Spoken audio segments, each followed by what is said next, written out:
Baru-baru ini beredar video Surya Manurung, seorang pria pengidap sindrom Treacher Collins, membagikan momen bahagia terkait kabar pernikahannya dengan seorang wanita cantik bernama Sasa Puspita Dewi viral di media sosial.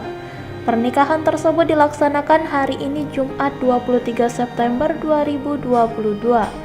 Melalui akun Instagram pribadinya, Surya Manurung membagikan cuplikan video ketika ia sedang melakukan prosesi ijab kabul di hadapan saksi dan penghulu.